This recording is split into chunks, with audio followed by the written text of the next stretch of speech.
Mai had always envisioned her life differently. She and her husband Taro had been married for 5 years, and though they didn't have much in terms of wealth, they had love. A bond they both believed was unshakable.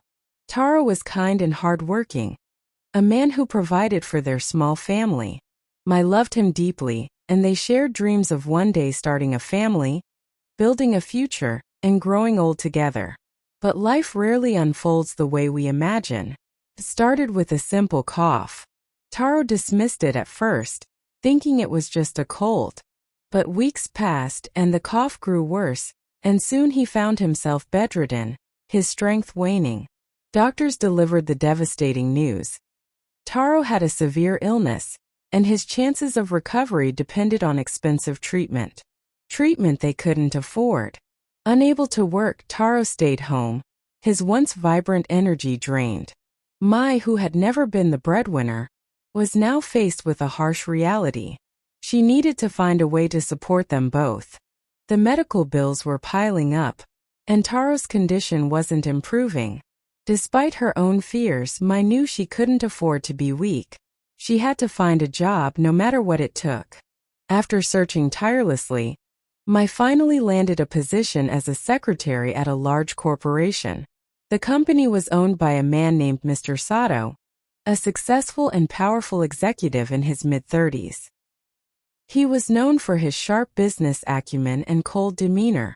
Though their worlds were far apart, Mai was grateful for the job, knowing it was her only chance to pay for Taro's treatments.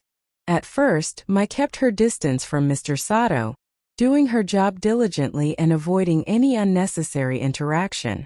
But over time, she couldn't help but notice the softer side of the man behind the cold exterior. While his demeanor at work was often harsh, there were moments when he showed unexpected kindness. He would ask about her day, offer her advice, and even inquire about her home life. At first, Mai hesitated to share too much, but eventually, she found herself opening up to him, explaining the struggle she faced with Taro's illness. Mr. Sato, in return, listened intently, offering words of sympathy and encouragement.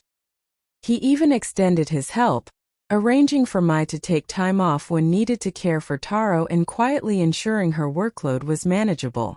Their relationship remained professional, but there was an unspoken connection between them, something Mai couldn't quite place. As months passed, Taro's condition worsened. Despite all of Mai's efforts, the treatments were barely enough to keep him stable. The constant stress of balancing work, medical appointments, and caring for her husband was beginning to take its toll on her. She felt exhausted, lonely, and desperate for relief. Every night, she would return home to a man who was no longer the vibrant, loving partner she had once known.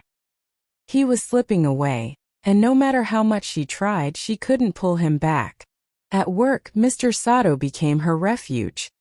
His presence provided a distraction from the overwhelming burden she carried. He was attentive, always knowing when she needed to talk, or when she simply needed space.